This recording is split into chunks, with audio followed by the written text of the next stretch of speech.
Esta noche nos corresponde estudiar la frase, el testimonio de Jesucristo. Sin embargo, antes de entrar a nuestro estudio esta noche, quiero invitarles a que inclinen sus rostros conmigo y vamos a hacer lo que hacemos cada noche antes de abrir la palabra. Vamos a orar pidiendo la bendición de Dios. Nuestro Padre, gracias te damos una vez más por el privilegio de estar en tu casa. Amén. Te tributamos honra, gloria y alabanza por ser un Dios tan maravilloso. Amén. Un Dios que preserva nuestra vida, no solo físicamente, sino espiritualmente. Pedimos, Señor, que al abrir tu palabra esta noche, tú abras nuestros corazones para recibirla. Amén. Oh Señor, háblanos. Amén. Transfórmanos por medio del poder de tu Espíritu Santo. Te damos gracias, Señor, porque sabemos que escuchas nuestras oraciones y sabemos que responderás esta, porque te pedimos esto en el nombre precioso de Cristo, nuestro Salvador. Amén. Amén. Amén. En 1 de Corintios, el capítulo 12, el apóstol San Pablo compara a la iglesia con un cuerpo. Dice que la iglesia, al igual que el cuerpo, debe ser una. Pero la iglesia, al igual que el cuerpo, aunque es un cuerpo, se compone de muchos diferentes miembros. Así que como el cuerpo es uno, con muchos miembros, la iglesia, según el apóstol Pablo, debe ser una iglesia compuesta de muchos miembros. Ahora, a cada miembro de la iglesia, Dios le ha concedido un don o una función para bien del cuerpo. Algunas personas son llamadas a ser profetas, otras personas son llamadas a ser maestros, otras personas son llamadas a ser evangelistas, otras personas se les da el don de hablar idiomas. Es decir, cada miembro del cuerpo tiene una función especial que Dios le ha dado para bien del cuerpo, así como las diversas partes del cuerpo humano tienen un propósito, y es que el cuerpo funcione unido. Ahora, hay un don esta noche del cual vamos a hablar que Dios ha concedido a su iglesia, y es el don que constituye los ojos de la iglesia. Recuerden que cada parte del cuerpo humano se compara con un don que Dios ha dado a miembros individuales de la iglesia. La Biblia nos enseña que los ojos del cuerpo representan en la Biblia el don de profecía. Así como mis ojos me ayudan a ver físicamente, de la misma manera el don de profecía nos da discernimiento espiritual al cuerpo espiritual que es la iglesia. Quisiera invitarles a abrir sus Biblias conmigo a 1 de Samuel 9:9 para que veamos este aspecto tan importante. 1 de Samuel, el capítulo 9 y el versículo 9. El don de profecía constituye los ojos de la iglesia. Note lo que dice nuevamente 1 de Samuel 9 y el versículo 9. Dice aquí: antiguamente en Israel, cualquiera que iba a consultar a Dios decía así: venid y vamos hasta el ¿qué? El vidente. Ahora, ¿qué palabra está relacionada con la palabra vidente? Profeta, sí. Pero ¿qué significa vidente? Significa uno que ve. Exactamente. Noten que dice entonces que el pueblo iba a consultar a Dios y decía así: venid y vamos hasta el vidente. Porque el que ahora se llama profeta, antiguamente era llamado vidente. Ven ustedes que los ojos de la iglesia lo constituye, ¿qué cosa? El don de profecía. Es decir, el profeta es el que le da ojos a la iglesia. Ahora, ¿qué sucede cuando la iglesia no quiere escuchar la voz de un profeta? Vamos a Isaías, el capítulo 29 y el versículo 10. Isaías 29 y el versículo 10. Nos dice qué pasa cuando la iglesia rehúsa escuchar la voz de un profeta. Dice allí, en Isaías 29 y el versículo 10, porque Jehová extendió sobre vosotros espíritu de sueño y cerró vuestros ¿qué? Cerró vuestros ojos. ¿Y qué significa eso? Cubrió vuestros profetas y vuestros principales videntes. ¿Qué sucede cuando la iglesia no quiere el don profético? Cuando no quiere escuchar al profeta. Dice que equivale a Dios cubrir los ojos de los profetas y los ojos de los videntes para que el pueblo no pueda ver. Ahora quiero compartir con ustedes dos versículos más que están relacionados con esta idea de que el don de profecía son los ojos de la iglesia. Ustedes conocen muy bien ese texto en Proverbios 29 y el versículo 18, a donde dice el sabio Salomón, donde no hay visión, el pueblo perece o se disipa. Donde no hay visión, el pueblo ¿qué? Se disipa. Ahora, ¿saben ustedes que esa palabra visión es la palabra hebrea chazón, que es la misma palabra que se usa en el libro de Daniel para hablar de las visiones que Dios le dio al profeta Daniel? Es decir, lo que el sabio Salomón está diciendo en Proverbios 29:18 es que donde no hay visión profética, el pueblo se disipa, se escurre, se desparrama o perece, como dice en algunas versiones. Ahora, vamos a Apocalipsis, el capítulo 3 y el versículo 18, y vamos a notar algo muy interesante en cuanto a la última iglesia. ¿Cuál es la última iglesia del libro de Apocalipsis? La iglesia de la Odisea. Muy bien, la iglesia de la Odisea. ¿Y quién es la iglesia de la Odisea? Los bautistas, los pentecostales, los metodistas, los presbiterianos. No, señor. La sierva del Señor nos ha dicho que la iglesia de la Odisea es nuestra iglesia, la iglesia adventista del séptimo día. Ahora, ¿cuál es uno de los problemas que tiene nuestra iglesia, la iglesia de la Odisea? Noten Apocalipsis 3 y el versículo 18. Ustedes saben que la Odisea está ¿qué? Ciega.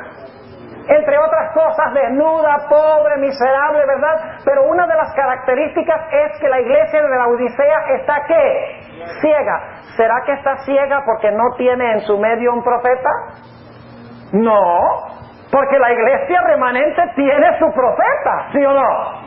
Entonces, ¿cómo es que una iglesia que tiene el don profético, que son los ojos de la iglesia, cómo es posible que esa iglesia ande a ciegas? Debe ser porque esa iglesia no hace caso a la voz de su profeta. Noten lo que dice el Apocalipsis 3 y el versículo 18. Hablándole Cristo a la última iglesia, la iglesia remanente: yo te amonesto que de mí compres oro afinado en fuego, para que seas hecho rico, y seas vestido de vestiduras blancas, para que no se descubra la vergüenza de tu desnudez, y unge tus ojos con colirio para que veas. ¿Qué necesita entonces hacer la iglesia remanente? Necesita escuchar la voz de su ¿qué? Del profeta que Dios ha levantado en medio de ella. Ahora, ¿saben ustedes que la Biblia nos dice que la última iglesia iba a tener el don de profecía? Noten lo que dice en Apocalipsis el capítulo 12 y el versículo 17. Apocalipsis el capítulo 12 y el versículo 17. Está hablando aquí de la última iglesia, y ustedes conocen este texto y uno o dos textos más que vamos a leer, pero luego vamos a entrar en territorio nuevo. Dice aquí en el versículo 17, entonces el dragón, ¿quién es el dragón? Satanás, muy bien. Entonces el dragón fue airado contra la mujer. ¿Qué representa la mujer? La iglesia. Y se fue a hacer guerra contra los otros o contra el remanente de la simiente de ella. ¿Y qué características tienen estos miembros del remanente? Dice que tiene dos características. En primer lugar, guardan los mandamientos de Dios. Ya hemos estudiado eso. Y tienen algo. ¿Qué es lo que tienen? Tienen el testimonio de Jesucristo. Así que el remanente guarda los mandamientos de Dios y tiene el testimonio de Jesucristo. Ahora, inmediatamente nos preguntamos, ¿qué es el testimonio de Jesucristo que tiene o que posee la iglesia remanente? Dejemos que el mismo libro de Apocalipsis lo explique. Yo creo que el mejor individuo que puede explicar qué es el testimonio de Jesús es el mismo Juan, que bajo inspiración escribió el libro de Apocalipsis. Dejemos que él mismo lo explique. Apocalipsis 19 y el versículo 10. Apocalipsis 19 y el versículo 10. Dice, y yo me eché a sus pies para adorarle. Se le aparece a Juan un ángel. Y Juan dice que se postra para adorar al ángel. Y note lo que sigue diciendo. Y él me dijo, mira que no lo hagas. Yo soy siervo contigo y con tus hermanos que tienen el testimonio de Jesús. ¿Qué tienen los hermanos de Juan? Los hermanos de Juan tienen el testimonio de Jesús. No olviden eso. Los hermanos de Juan tienen el testimonio de Jesús. La misma expresión que vimos en Apocalipsis 12, 17. Así que dice, yo soy hermano contigo, yo soy siervo contigo y con tus hermanos que tienen ¿qué cosa? El testimonio de Jesús. Y luego sigue diciendo, adora a Dios, porque el testimonio de Jesús es el espíritu de la profecía. ¿Qué es el testimonio de Jesús? El espíritu de la profecía. Ahora, ¿por qué se le llama el espíritu de la profecía? Yo les pregunto, en 1 Corintios 12, ¿quién es el que da los dones? ¿Han leído ahí en 1 Corintios 12, donde habla del un cuerpo? ¿Quién es el que da esos dones a la iglesia? Un mismo espíritu, dice allí. Entonces yo pregunto, ¿el don de profecía quién lo da? El Espíritu Santo. Por eso es que se conoce como el espíritu de profecía, porque el espíritu es el que da el don de profecía. Ahora, ¿por qué se le llama el testimonio de Jesús al espíritu de profecía? Porque los profetas dieron testimonio ¿de quién? De Cristo. Ustedes conocen ese texto en Juan 5:39, donde Jesús dice, si creyeseis a Moisés, creeríais a mí, porque de mí escribió a él. Escudriñad las escrituras, porque a vosotros os parece que en ellas tenéis la vida eterna, y ellas son las que dan testimonio, ¿de quién? De mí. ¿De quién dan testimonio los profetas? De Jesús. Por eso es que el don de profecía se conoce como el testimonio de Jesucristo, porque los profetas dan testimonio de Jesús. Y se llama espíritu de profecía porque el Espíritu Santo es el que da o concede el don de profecía. ¿Está claro? Volvamos otra vez a Apocalipsis 19:10. Dice nuevamente, yo me eché a sus pies para adorarle, y él me dijo, mira que no lo hagas. Yo soy siervo contigo y con tus hermanos que tienen el testimonio de Jesús. Los hermanos de Juan, ¿qué es lo que tienen? El testimonio de Jesús. ¿Y qué es el testimonio de Jesús? El espíritu de profecía. Ahora, vamos a Apocalipsis 22, 8 y 9, que está relacionado con este versículo. Apocalipsis 22 y el versículo 8 y 9. Noten lo que declara este versículo tan importante. Yo, Juan, soy el que ha oído y visto estas cosas. Y después que hube oído y visto, noten nuevamente la misma escena, me postré para adorar delante de los pies del ángel que me mostraba estas cosas. Es la misma escena que lo que acabamos de leer en el 19:10. Nuevamente se aparece un ángel, Juan se arrodilla para adorar al ángel, y ahora noten lo que dice el versículo 9. Y él me dijo, mira que no lo hagas. Y ahora viene una parte muy clave. Porque yo soy siervo contigo y con tus hermanos, ¿qué? Los profetas. Ahora, vamos a comparar el 19:10 con el 22:9. ¿Qué tienen los hermanos de Juan en Apocalipsis 19:10? El testimonio de Jesús. Pero ¿quiénes son los hermanos de Juan en el 22:9? Los profetas. Entonces, el testimonio de Jesús significa ser un ¿qué? Un profeta.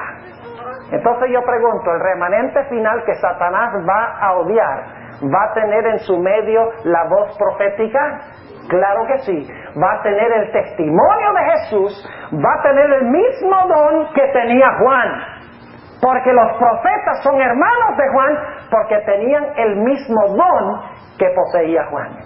Es decir, la iglesia remanente iba a tener el testimonio de Jesús, que es el espíritu de profecía. Iba a tener en su medio, en los últimos días, a un profeta. Ahora, nosotros los adventistas creemos que se ha manifestado en nuestra iglesia la voz profética a través de una mujer llamada Elena White. Es una escritora de muchos libros bajo inspiración del Espíritu Santo. Esta noche, en nuestro tema, yo quiero comprobarles sin lugar a duda alguna de que Dios levantó el don profético en la iglesia remanente exactamente cuando la profecía dijo que se debía levantar. Es ineludible, es irrefutable lo que vamos a hablar esta noche. Así que presten cuidadosa atención, porque vamos a ver que para ser la iglesia remanente hay que tener este don.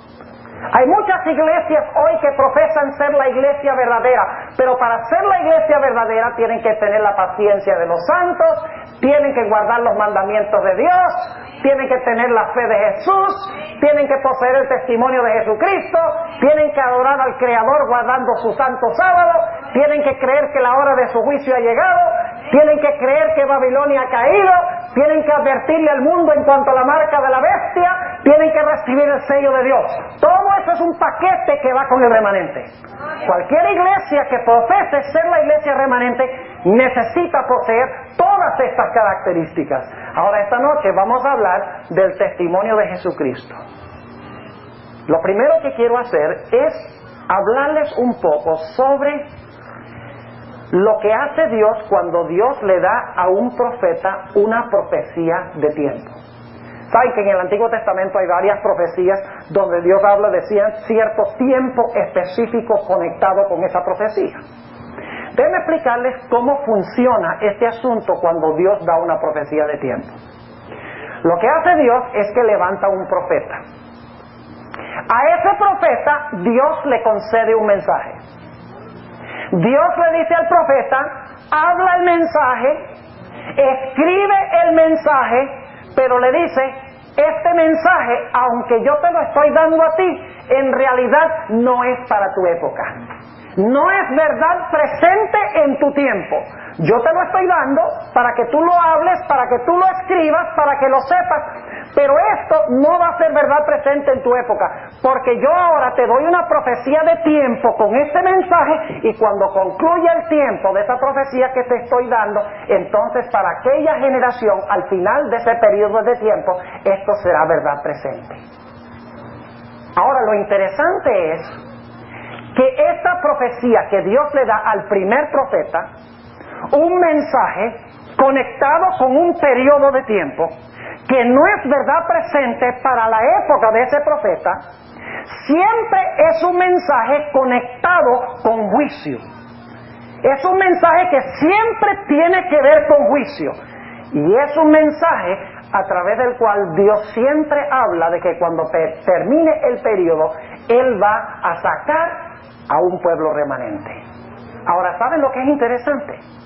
Después que pasa esa profecía de tiempo que Dios le dio a ese primer profeta, Dios levanta al final de ese periodo a otro profeta.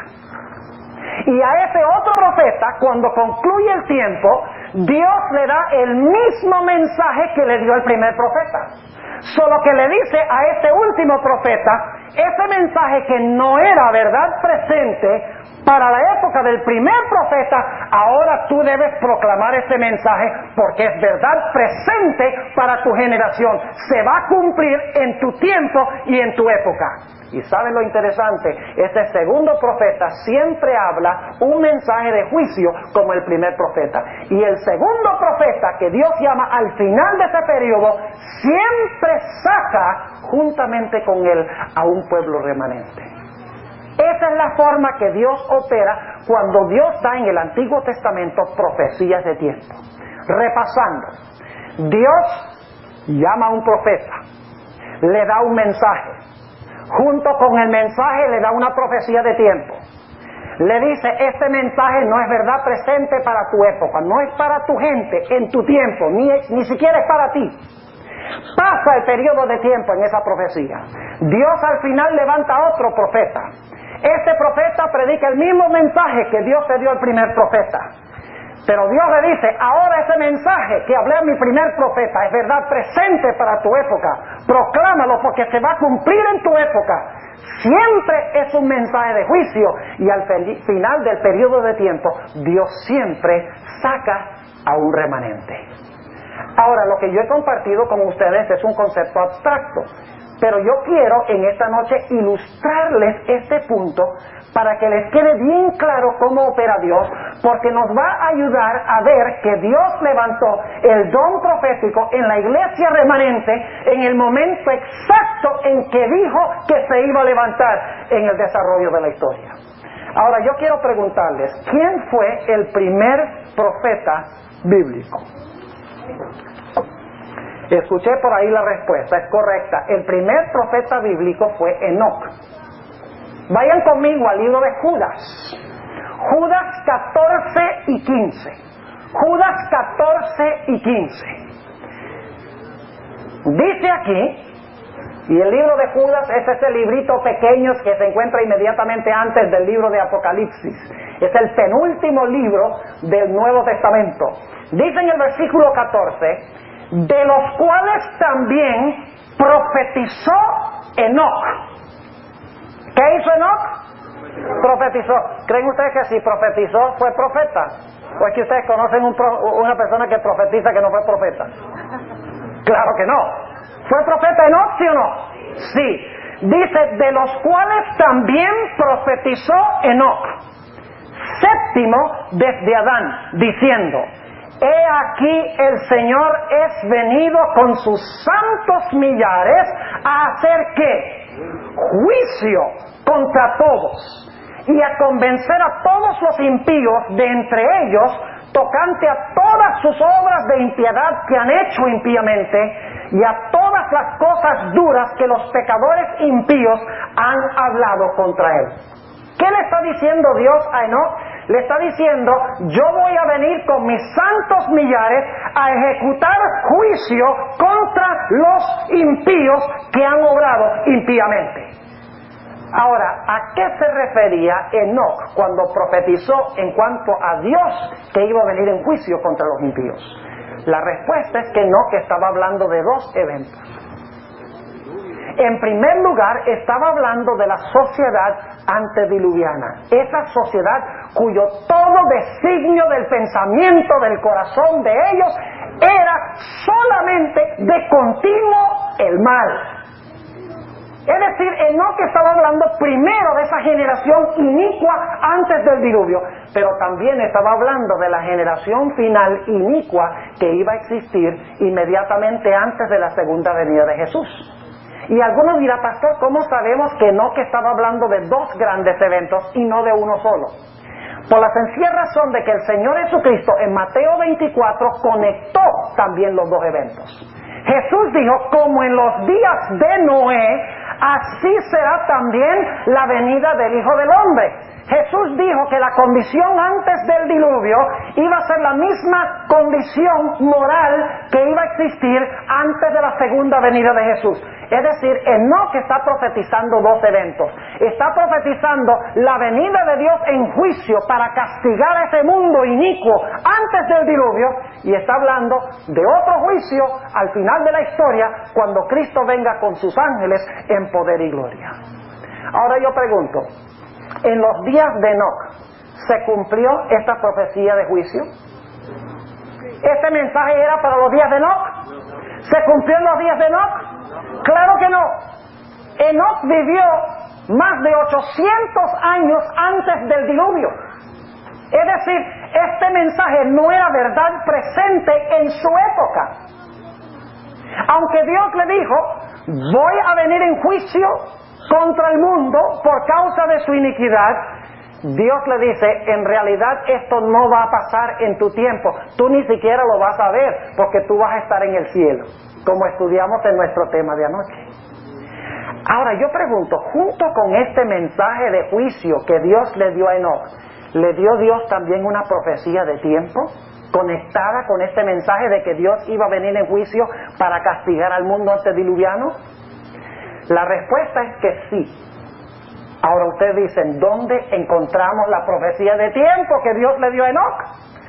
Necesitamos ir a Génesis, el capítulo 5. Vayan conmigo a Génesis, el capítulo 5, y vamos a leer el versículo 21. Génesis, el capítulo 5 y el versículo 21. Dice aquí lo siguiente: y vivió Enoc 65 años y engendró ¿a quién? Engendró a Matusalén. Ahora paremos un momento allí. Yo pregunto, ¿los nombres en el libro de Génesis son bien importantes? ¿Tienen un significado? ¿Saben ustedes que más de 70 veces solo en el libro de Génesis los nombres tienen una importancia crucial? Por ejemplo, Adán llama a su esposa Eva. Dios llama a Adán, Adán, por una razón muy especial. Dios le cambia el nombre de Abraham a Abraham. Le cambia el nombre de Saraí a Sara. Le cambia el nombre de Jacob a Israel. Cuando tiene Jacob ese sueño de la escalera, dice Jacob, esto ahora se llamará ¿qué cosa? Betel, que significa casa de Dios. Es decir, en Génesis los nombres son de crucial importancia. Ahora inmediatamente nos preguntamos, ¿por qué le puso Enoc a su hijo el nombre Matusalén? ¿Qué nombre tan raro? Déjenme decirles que el nombre Matusalén viene de dos palabras hebreas. Es una palabra, un nombre compuesto de dos palabras. La palabra Mut, que significa muerte, y la palabra Shalach, que significa enviado. Juntando esas dos palabras y lo que significan, el nombre Matusalén significa cuando muera será enviado. Ahora, ¿qué nombre tan raro darle a un hijo un nombre que signifique cuando muera será enviado? ¿Por qué le puso Enoc el nombre a su hijo cuando muera será enviado? Nos preguntamos, ¿será enviado qué cuando muera? La respuesta es que cuando muriera Matusalén iba a venir el juicio del cual habló Enoc. Ahora prepárense para una sorpresa bien grande, se los voy a comprobar bíblicamente. ¿Saben ustedes que la tradición judía dice que Matusalén murió 10 días antes del diluvio? Ahora, la Biblia no dice que fueron 10 días, pero le voy a comprobar bíblicamente que Matusalén murió el año del diluvio. Cuando murió, el diluvio fue enviado. Vamos a ir a Génesis 5 para comprobarles eso. Génesis el capítulo 5 y el versículo 25. Noten lo que dice. Y vivió Matusalén 187 años y engendró a Lamec. ¿Cuánto tiempo vivió Matusalén hasta que engendró a Lamec? 187, ok, anoten ahí 187. Desde que nació Matusalén hasta que tuvo a Lamec, 187 años. Ahora, noten lo que dice el versículo 28. Y vivió Lamec, desde que él nació, 182 años y engendró un hijo. Así que se tiene que sumar 187 más ¿cuánto? Más 182. Y luego les pregunto, ¿cuántos años vivió Noé antes de venir el diluvio? Génesis 7 y el versículo 11 tiene la respuesta. Génesis 7:11 dice: el año 600 de la vida de Noé, en el mes segundo, a los 17 días del mes, aquel día fueron rotas todas las fuentes del grande abismo y las cataratas de los cielos fueron abiertas. ¿Cuántos años vivió Noé antes de que viniera el diluvio? 600. Así que es muy sencilla la operación. Usted solamente tiene que sumar 187 desde el momento que nace Matusalén, ¿verdad?, hasta el momento que nace Lamec. 182 años desde que nace Lamec hasta que nace Noé. Y 600 años desde que nace Noé hasta que viene el diluvio. ¿Cuánto le da la suma? 187 más 182 más 600. 969. Ahora, ¿por qué es importante esa cifra? Vayan conmigo a Génesis 5 y vamos a leer el versículo 27. Dice: fueron pues todos los días de Matusalén 969 años y murió. ¿Entendieron? ¿Cuándo murió Matusalén? Bíblicamente, el mismo año del diluvio. Ahora ustedes pueden imaginarse una conversación entre Matusalén y sus amiguitos que están jugando por allí. Los amiguitos que lo conocen por primera vez le dicen: ¿cómo tú te llamas? Me llamo Cuando me muera será enviado. Pero qué nombre raro. Cuando te mueras será enviado, ¿qué? Bueno, lo que está hablando Enoc, mi padre. Pregúntenle a él de que Dios iba a venir ¿en qué? En juicio contra esa civilización antediluviana. No era verdad presente en los días de Enoc, porque no se realizó en sus días, fue centenares de años después. Cuando muriera Matusalén, iba a venir el diluvio. Cuando muera será enviado. Es decir, el nombre de Matusalén era una profecía de tiempo. Ahora, yo pregunto, cuando este periodo se estaba terminando, ¿levantó Dios a otro profeta? ¿Sí o no? ¿Cómo se llamaba ese profeta que levantó Dios? Noé. ¿Predicó Noé el mismo mensaje que había predicado Enoc centenares de años antes? ¿Dijo Noé que Dios ahora iba a venir en juicio para castigar a la civilización antediluviana? ¿Sí o no? Es decir, Noé es el último profeta que hace verdad presente en su tiempo la profecía que dio Enoc. ¿Me están entendiendo? Y por eso la Biblia dice, por ejemplo en 2 de Pedro 2:5, que Noé fue un pregonero de justicia. Y dice en Hebreos 11:7 que por su predicación condenó al mundo. Es decir, trajo juicio sobre el mundo por su predicación. Porque como Enoc había dicho que Dios venía en juicio contra ese mundo malvado, ahora Noé dice: en mi tiempo, en mi vida, va a venir Dios a cumplir lo que dijo a través de Enoc. Y ahora Matusalén dice: cuando yo me muera, en ese momento será enviado. Y yo pregunto, ¿Sacó Dios en los días de Noé, cuando se cumplió esta profecía, a un remanente? Claro que sí. ¿Cuántos fueron? Fueron 8 personas. Ahora, este es solamente el primer ejemplo. Les voy a dar varios ejemplos bíblicos para que ustedes vean que la forma como Dios opera en este sentido es una forma matemática. Vamos a nuestro segundo ejemplo. Génesis, el capítulo 20 y el versículo 7.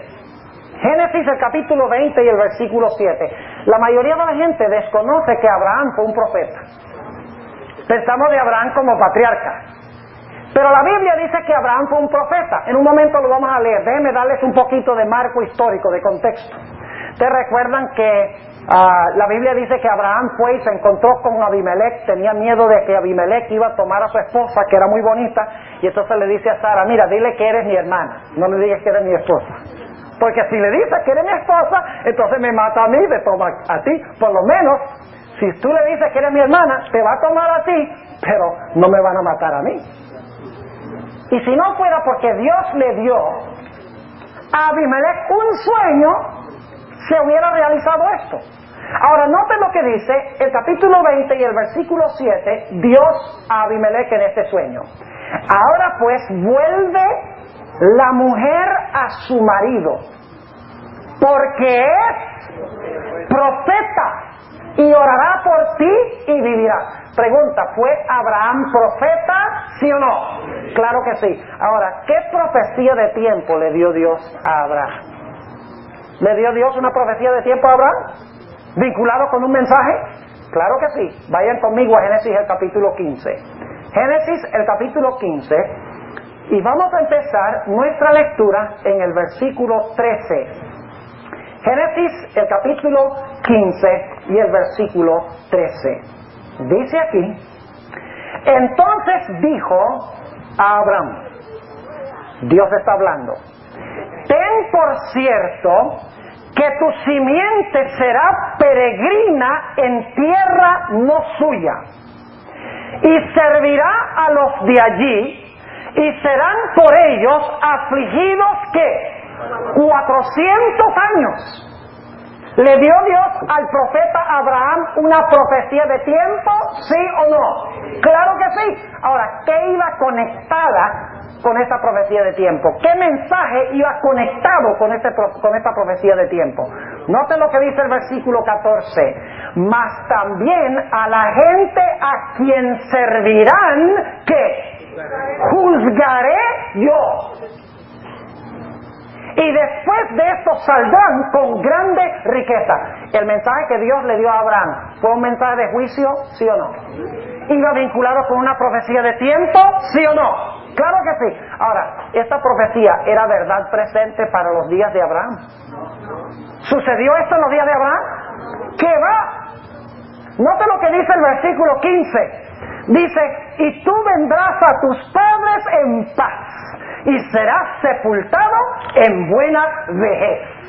Es decir, esta profecía que yo te estoy dando no es para ti. A ti no te van a tribular, tú no vas a estar cautivo, yo no voy a tener que librarte a ti, tú sencillamente vas a venir en paz a tus padres, te vas a morir tranquilito en paz. Es decir, no es para tu época. Ahora yo pregunto, cuando concluyeron los 400 años, levantó Dios a otro profeta para hacer del mensaje de Abraham verdad presente. ¿Quién fue ese profeta? Se llamaba Moisés. Y algunos dicen, bueno, pero Moisés no fue profeta. Moisés era el líder de Israel. Pero la Biblia dice que Moisés era profeta. Vamos a verlo. Vamos al libro de Oseas. Oseas el capítulo 12. Oseas el capítulo 12. Y vamos a leer en la última parte del capítulo en cuanto a Moisés. Dice en el capítulo 12 y específicamente en los versículos 13 y 14 lo siguiente. Dice, mas Jacob huyó a tierra de Aram y sirvió Israel por mujer.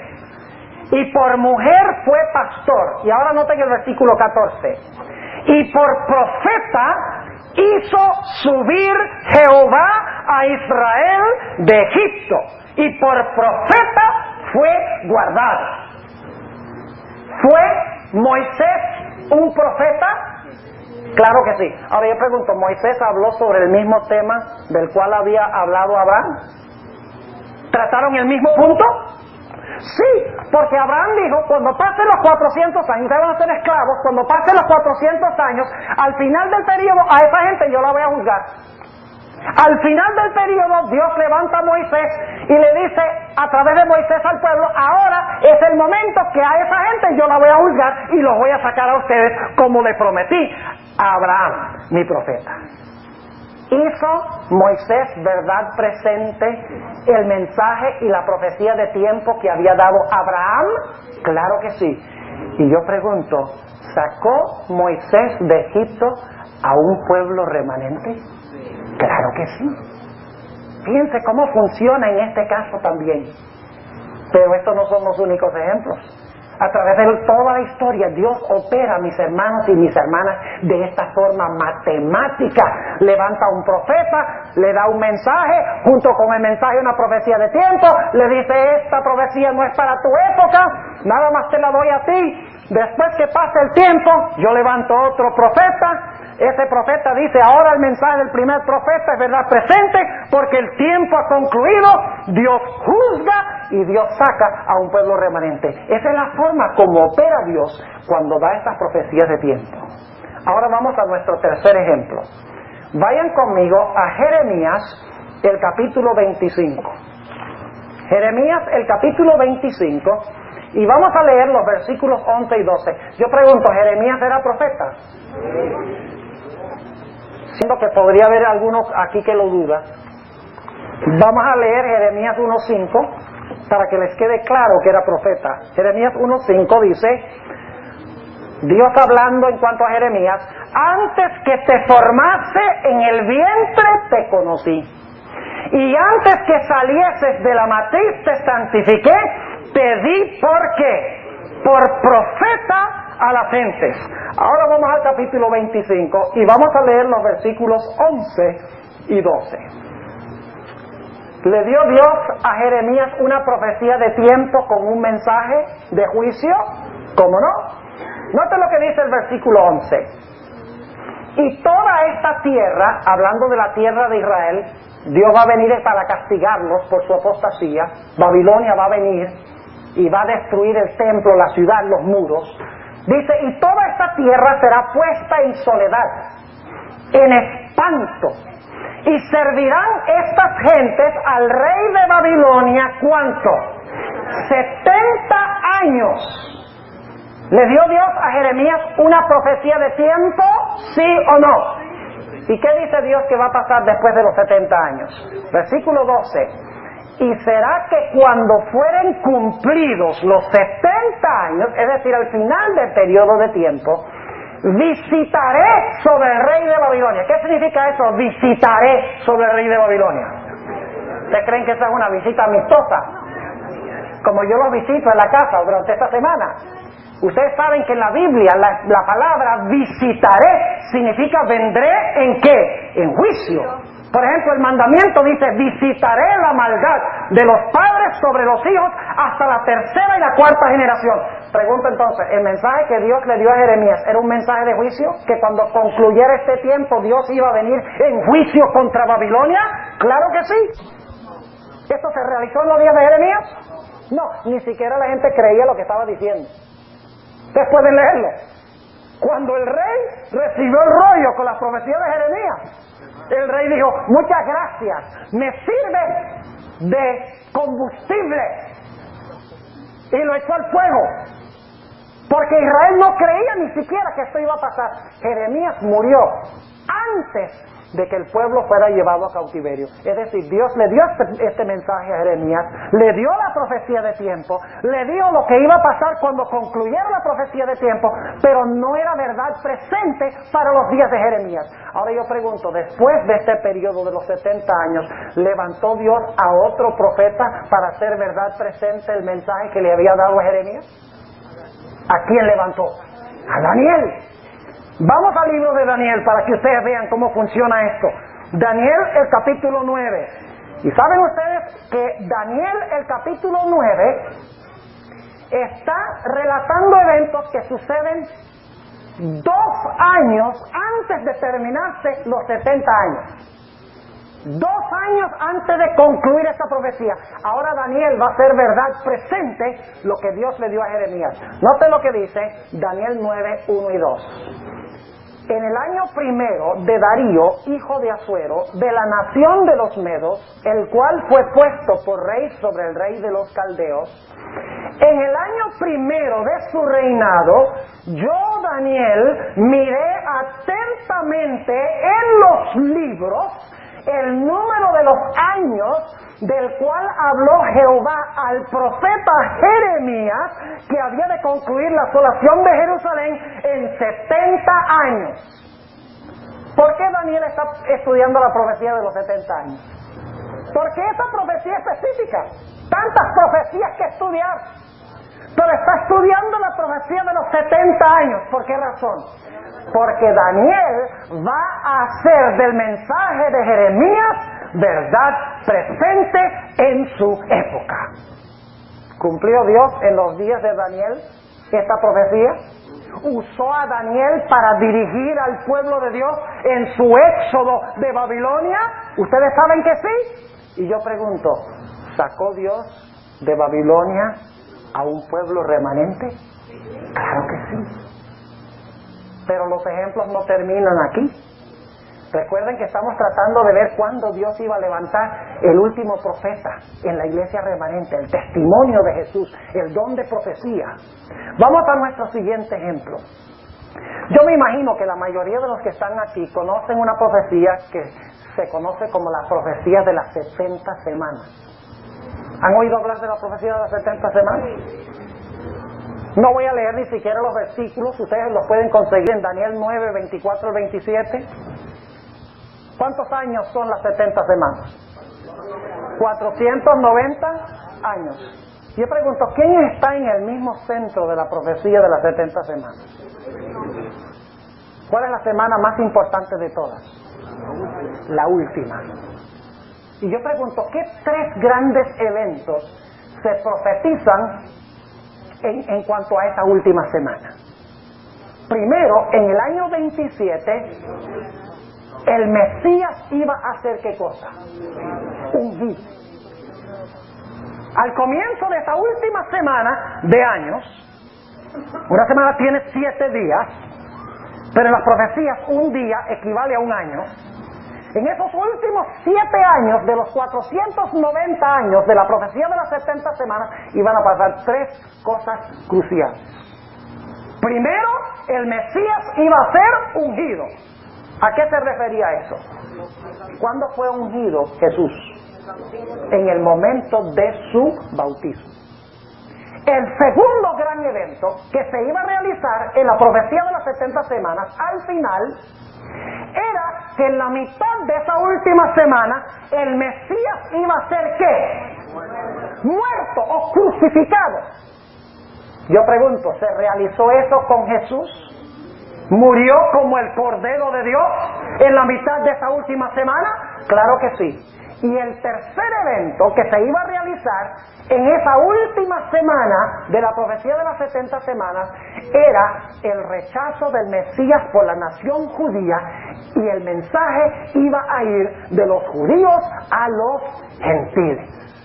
Y eso sucedió cuando Esteban fue apedreado en el año 34.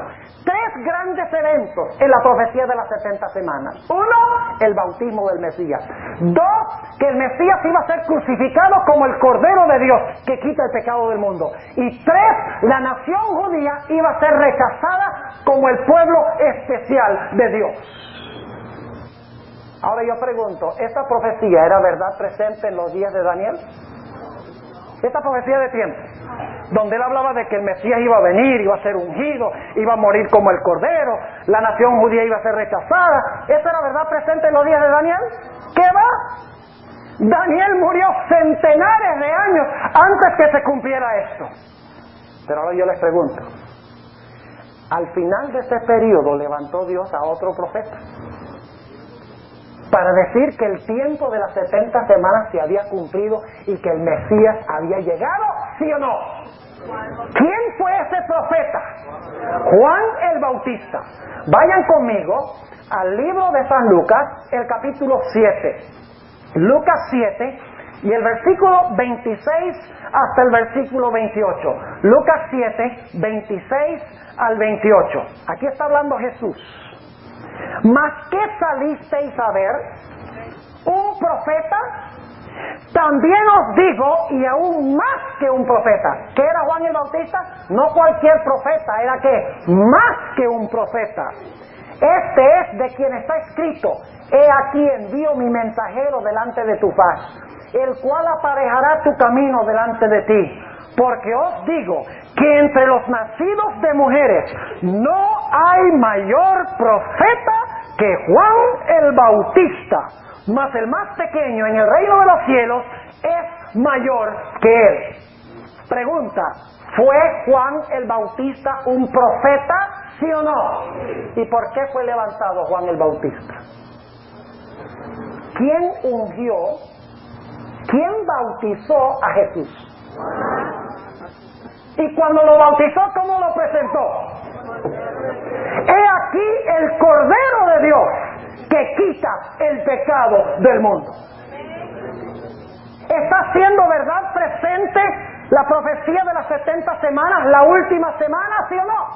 Claro, porque Él es el que bautiza al Mesías, como decía en la profecía de las 70 semanas. Él es el que introduce al Mesías como el Cordero que será inmolado a la mitad de la semana. Ahora yo pregunto, ¿Juan el Bautista también profetizó en cuanto al rechazo de la nación judía? Sí, señor. Ustedes pueden leer, por ejemplo, en Mateo el capítulo 3. Él dice: ahora la segur está puesta a la raíz de todos los árboles. Y cualquier árbol que no produce fruto será ¿qué? Cortado y echado en el fuego. ¿A qué árbol se refería Juan el Bautista cuando dice cualquier árbol que no produce fruto será cortado y echado en el fuego? El árbol representa a la nación judía. Y ustedes dicen: ¿cómo sabemos eso? Porque en la última semana de la vida de Jesús, antes de su crucifixión, el Señor Jesucristo vio de lejos una higuera. Y si tuviera tiempo les predicaba el tema completo sobre las 3 referencias a la higuera en los evangelios, que es en Mateo 3, Lucas 13 y Marcos 11. Pero solamente voy a referirme brevemente al último episodio que menciona la higuera. Dice la Biblia que el Señor Jesucristo vio una higuera. En la Biblia la higuera representa a Israel, nadie discute eso. Aún los teólogos no adventistas dicen que la higuera representa al pueblo de Israel. El Antiguo Testamento también lo dice. Entonces Jesús le dice a los discípulos: vamos a buscar fruta en esa higuera. Y así van caminando, y cuando llegan encuentran esa higuera llena de hojas frondosas, un árbol pero lindísimo, que ostentaba mucho, pero no tenía ni un solo higuito. ¿Saben algo interesante? En Israel a la higuera le salen primero los frutos y después le salen las hojas. Es decir, que en Israel cuando una higuera tiene hojas es un anuncio de que tiene fruto. Pero aquí está este árbol lleno de hojas, ostentando mucho, y cuando Jesús llega, ni un solo higo. ¿Y qué dice Jesús a esta higuera que representaba a Israel? Nunca más, jamás produzcas tu fruto. Y dice que el siguiente día pasaron por allí, Marcos 11, 12 al 14, y dice que el árbol se había secado desde sus raíces. ¿Qué estaba profetizando Juan cuando dijo que todo árbol que no produce fruto es cortado y echado en el fuego? Estaba profetizando lo que iba a pasar con la nación judía. Es más, Juan dijo que el Mesías, cuando viniera, iba a aventar su ¿qué? Su era. Iba a reunir el trigo en su alfolí, pero la paja la iba a echar ¿al qué? Al fuego. Ya tenemos allí un juicio. El trigo son los seguidores de Jesús, mientras que la paja que se quema son aquellos hijos del reino que son echados a donde es el lloro y el crujir de dientes. Juan el Bautista también les dijo, y no penséis decir dentro de vosotros, somos hijos de Abraham, porque Dios puede levantar a hijos de Abraham de estas piedras. Pregunto entonces, ¿Juan el Bautista al final de las 70 semanas predicó el mismo mensaje que encontramos en esta profecía de tiempo? ¿Sí o no? ¡Claro que sí! Es decir, Juan el Bautista hizo verdad presente la profecía de las 70 semanas. Y ahora yo pregunto, cuando la nación judía fue rechazada y terminó esta profecía de tiempo, ¿sacó Dios, cuando juzgó a la nación judía, a un remanente? ¿Cuál remanente fue? Los 12 apóstoles que formaron el núcleo ¿de qué? De la iglesia cristiana. Ahora he guardado el mejor ejemplo de último. ¿Han visto cómo opera esto? ¿Lo entienden? Levanta Dios un profeta, le da un mensaje. Conectado con el mensaje, una profecía de tiempo. Le dice, este mensaje, aunque te lo doy a ti, no es para tu tiempo, no es verdad presente. Pasa el tiempo, en la profecía, Dios levanta a otro profeta. Le da el mismo mensaje que al primer profeta y le dice, el tiempo se cumplió, ahora esta es verdad presente para tu época. Es un mensaje de juicio y al final Dios siempre saca a un remanente. Esa es la forma como Dios opera. Lo hemos comprobado con Enoc y con Noé, con Abraham y con Moisés, con Jeremías y con Daniel. Con Daniel en la profecía de las 70 semanas y con Juan el Bautista. Ahora vamos a nuestro último ejemplo. Hay otra profecía en el libro de Daniel que es más larga que la de las 70 semanas. ¿Cuál profecía es esa?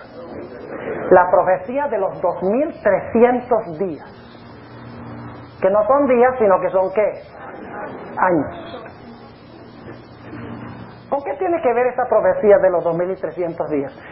Se encuentra en Daniel 8:14, donde dice hasta 2300 días de tarde y mañana y el santuario será purificado. ¿Qué evento se está describiendo cuando se habla de que el santuario será purificado? ¿Cuándo se purificaba el santuario en el Antiguo Testamento?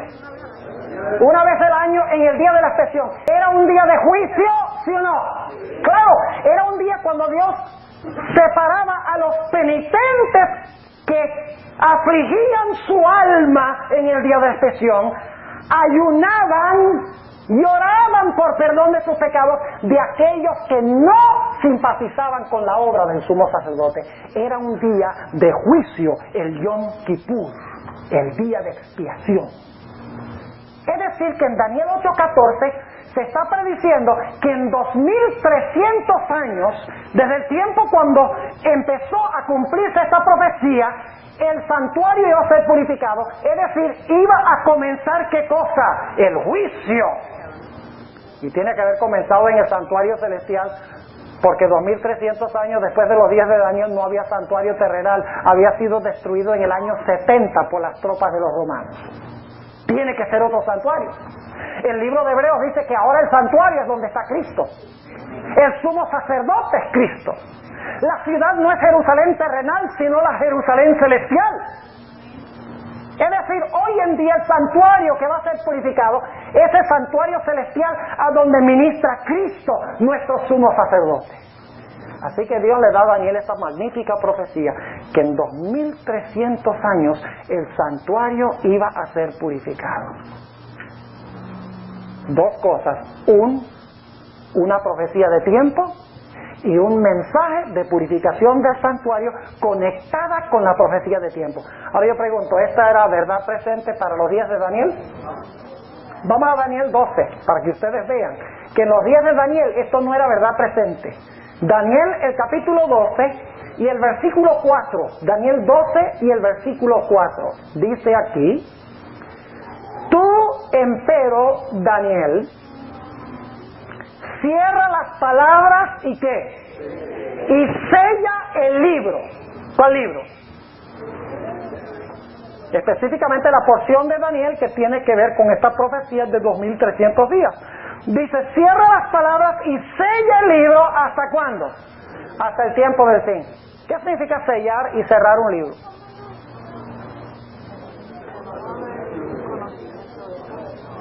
Si usted tiene un libro sellado y cerrado, ¿lo puede leer? ¿Puede saber qué contiene? ¿Qué significa eso entonces? Significa que hasta el tiempo del fin el libro de Daniel iba a estar ¿qué? Cerrado, y la gente no lo iba a entender. Entonces, ¿Daniel lo iba a entender? No. Nota lo que dice el capítulo 12, también en el versículo 9. Dice, y dijo, anda Daniel, que estas palabras están cerradas y selladas hasta el tiempo del cumplimiento. Es decir, esto no es para ti, ni para tu gente, ni para tu época. Es más, Dios dice en el versículo 13, y tú irás al fin y reposarás, y te levantarás en tu suerte al final de los días. Es decir, esto no es para... Tú vas a reposar y al final de los días tú vas a resucitar y punto final. No es para tu época. Ahora yo pregunto, ¿creen ustedes que al terminar los 2300 días Dios iba a levantar a otro profeta para hacer verdad presente esta profecía que dio Daniel, sí o no? Si Dios sigue el modus operandi o el modo de operación que hemos estado estudiando, esperaríamos que cuando concluyan los 2300 días o años, cuando llegue a su conclusión, Dios va a levantar a un profeta que va a hablar sobre esta misma profecía y va a decir, esta profecía ahora es verdad presente. ¿Cuándo se cumplió esta profecía? En 1844. Levantó Dios a una persona que procuró explicar esta exacta profecía en 1844. Esto es lo aterrador. En diciembre de 1844, después del gran chasco, Dios levantó a Elena White. Tenía 17 años. ¿Y saben ustedes lo primero que quiso explicar la hermana White cuando Dios la llamó? No la Trinidad. No el hecho de que no debemos comer carne de puerco. Eso vino en 1863. No el estado de los muertos. Ni aún el sábado fue lo primero que ella explicó. ¿Saben qué procuró explicar ella en sus primeras visiones? La razón del chasco. ¿Y qué es lo que Jesús había ido a hacer en el santuario celestial en cumplimiento de la profecía de los 2300 días? Ahora yo pregunto, habiendo tantas cosas bíblicas de las cuales podía hablar, ¿por qué Elena G. de White escoge hablar específicamente de este versículo, Daniel 8 y el versículo 14? Echó una lotería, digo, bueno, vamos a... Cara, Daniel, sello, Jeremías. Y luego dice, cara, Daniel 10, sello, o Daniel 8, sello, Jeremías 10. ¿Así fue? ¿Por qué la hermana White lo primero que hace es tratar de explicar Daniel 8:14?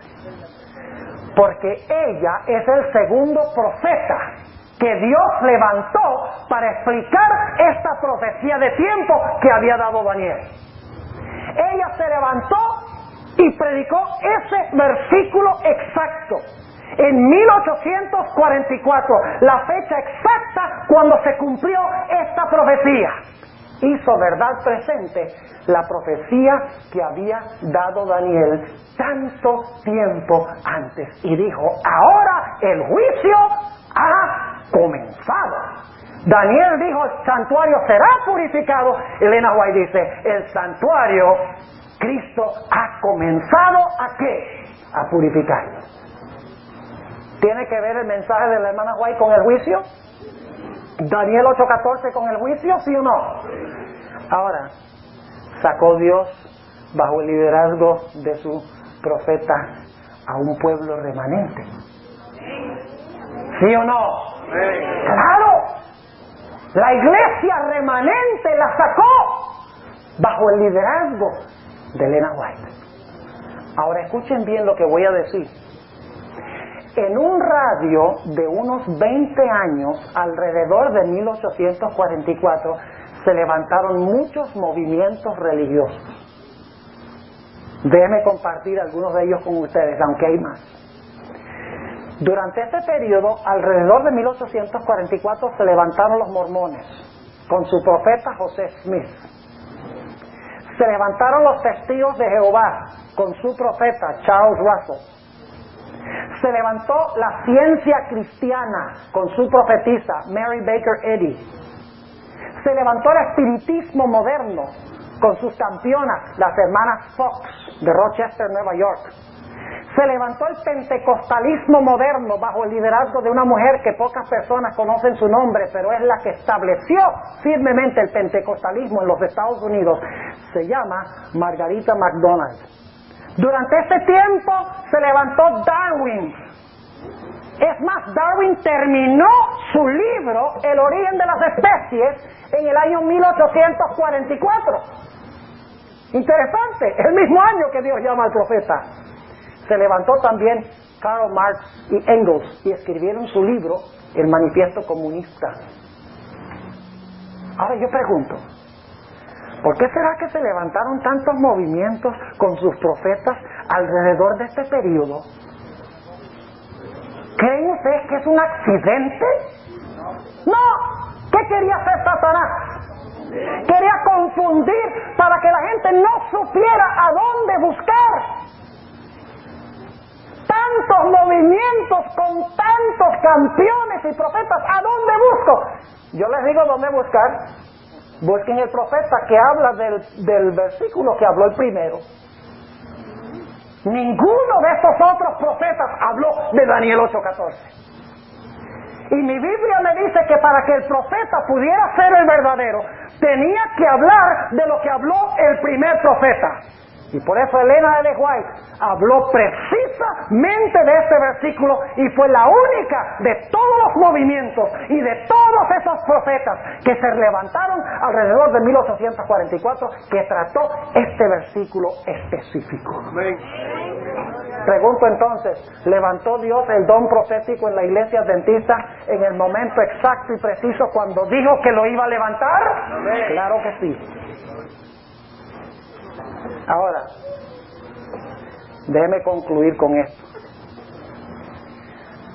Nosotros los adventistas muchas veces nos llenamos de orgullo espiritual.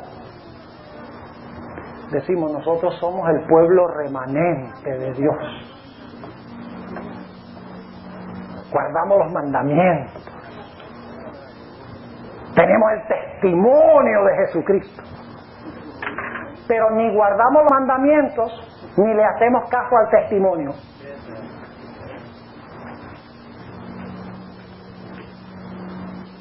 Hoy en día hay mucha gente en la iglesia adventista que está atacando el don de profecía. ¿Y saben algo? Cuando yo veo adventistas atacando el ministerio del Espíritu de Profecía manifestado a través de Elena White, ¿sabe lo que pienso inmediatamente? Digo, si la atacan es porque probablemente era una verdadera profetisa de Dios. Porque si todo el mundo la amara, sería un falso profeta. Yo pregunto, ¿quiénes odiaban a los profetas especialmente? ¿Quiénes odiaban? Cuando Dios levantaba un profeta, los filisteos lo odiaban. Los babilonios, los asirios, los egipcios odiaban a los profetas hebreos. No, ¿quiénes odiaban a los profetas? El mismo pueblo a quienes eran enviados porque decían cosas que a la gente no le gustaba escuchar. ¿Es así o no es así? Ya no se oyen muchos amenes. Es la verdad. Por eso es que la Odisea está ciega. Porque los ojos están tapados. Porque se ha rechazado el don profético que Dios ha concedido en su misericordia a esta iglesia. ¿Saben ustedes que Dios toma muy personalmente el rechazo de un profeta? No es cosa liviana. ¿Ustedes recuerdan la experiencia de Eliseo en la Biblia? Eliseo había dicho, al pueblo, Dios se le llevó a Elías en un carro de fuego. Y dice la gente en Israel, vaya, pero qué ridículo eso que se lo llevó en un carro de fuego. ¿Quién cree eso? ¿A dónde lo tienes escondido? Le decían, ¿a dónde lo escondiste? Dice, no, Dios se lo llevó en un carro de fuego. ¿Qué va? Y empezaron los padres a criticar el don de profecía entre sus hijos. Y un día habían 42 niños. Estaba el profeta Eliseo caminando por un camino y 42 niños detrás de él. Parece que padecía de un mal que algunos de nosotros padecemos. Era un poco calvo. Y los niños están diciendo, sube tú también calvo, sube tú también calvo. Y dice la Biblia que Eliseo se volteó y los maldijo en el nombre de Jehová. Dios tomó muy personalmente esta afrenta a su profeta. Y dice que en la Biblia que salieron 2 osas e hirieron a esos niños. Pero la culpa la tenían los padres, que habían criticado al profeta en frente de sus hijos. ¿Ustedes recuerdan cuando María y Aarón criticaron a Moisés, el profeta? Dios lo tomó muy personalmente. Y dice la Biblia que convirtió a María ¿en qué? En leprosa.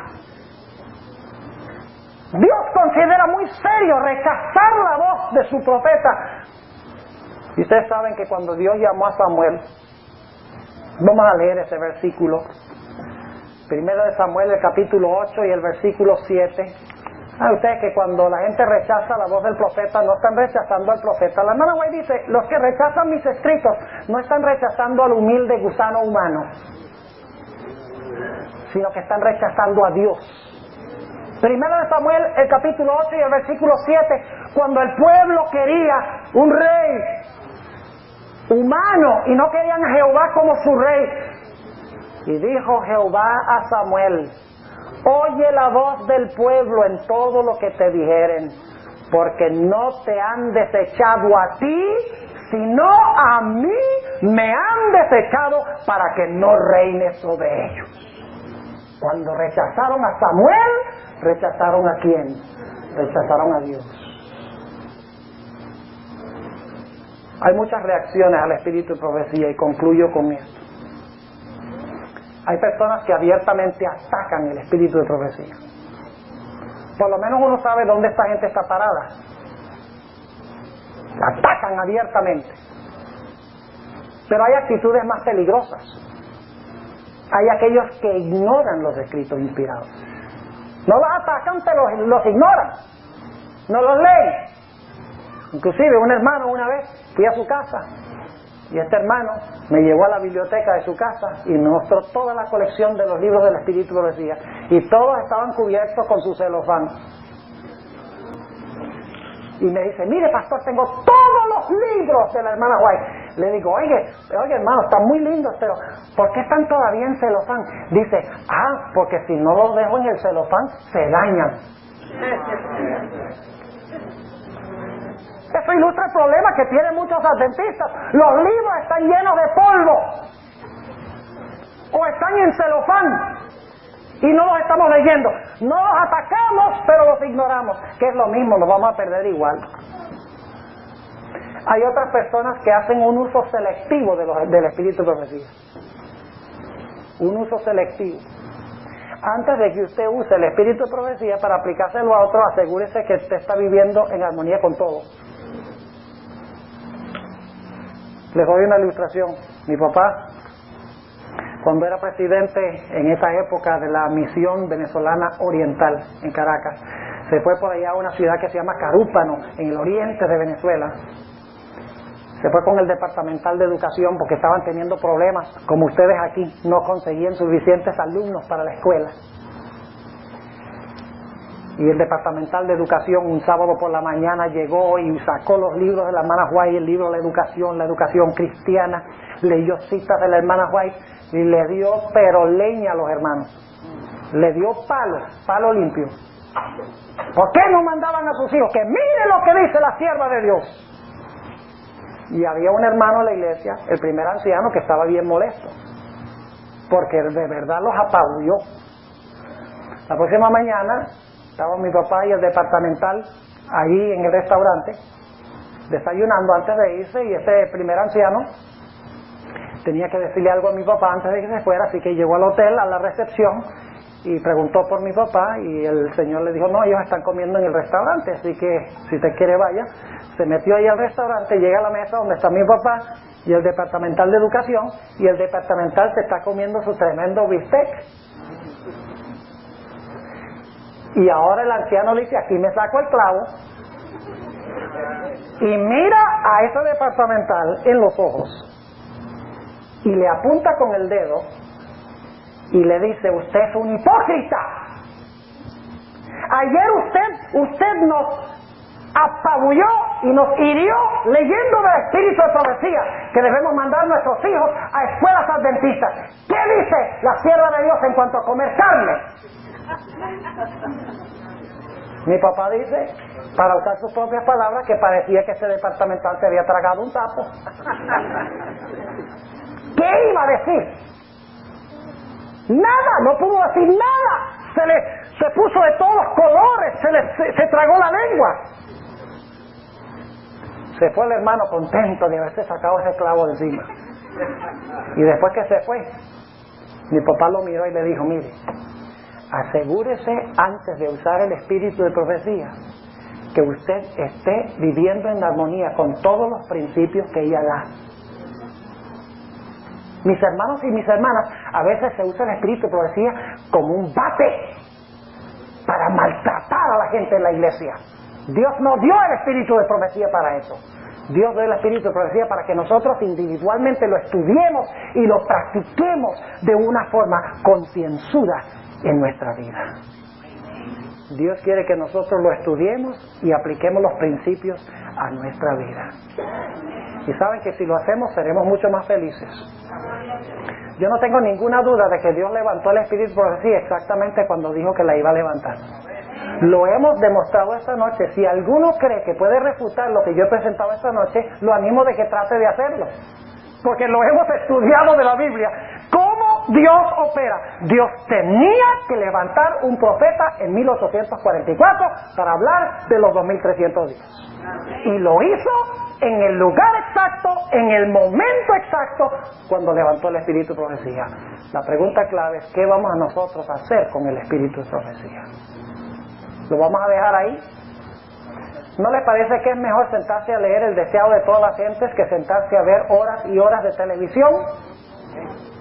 ¿No creen ustedes que es mucho más importante leer el conflicto de los siglos, cosas que están pasando delante de nuestros propios ojos ahora, en este mismo instante, que sentarnos a escuchar música mundana e ir al cine e ir a otros entretenimientos que no nos vean sino mal en nuestra vida? Yo no tengo ninguna duda cuál es lo mejor, la mejor elección. Hermanos y hermanas, tomemos nuestra decisión esta semana de que vamos a usar nuestro tiempo para estudiar la palabra de Dios como se manifiesta en la Biblia y en el espíritu de profecía. Y si lo hacemos, hermanos y hermanas, yo les aseguro que su vida no va a ser igual. Se va a ver cambios en su vida. Usted va a ver cambios en la iglesia. Va a llegar el momento cuando usted ni siquiera va a reconocer la iglesia, va a decir, esta iglesia ha mejorado, ha crecido espiritualmente como no me lo puedo imaginar. ¿Cuál será el secreto? Todos están estudiando y todos están orando y todos están testificando. No están perdiendo tiempo con lo que no vale la pena. Que esta no sea una semana más donde vinimos, nos sentamos, escuchamos temas bonitos, volvimos a la casa, después de la semana seguimos igual, porque de nada habrá valido, será en vano. ¿Quieren ustedes un cambio en su vida esta semana? ¿Están dispuestos de hacer lo que es necesario para que pueda haber un reavivamiento en la iglesia? Yo espero que sí. Oremos. Padre, te damos gracias porque nos has hablado en esta noche. Tú has levantado a un pueblo remanente, le has dado el don profético, para que en primer lugar tu pueblo lo viva, y en segundo lugar para ayudar a tu pueblo a proclamar el mensaje con poder al mundo. Te ruego, Señor, que esta semana no sea una semana más. Que tú des un reavivamiento y una reforma en esta iglesia, en Caguas 1, todas las iglesias representadas aquí.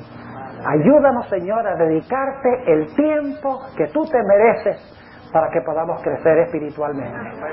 Te doy gracias, Señor, por habernos acompañado y por responder mi oración. En el nombre de Jesús. Amén.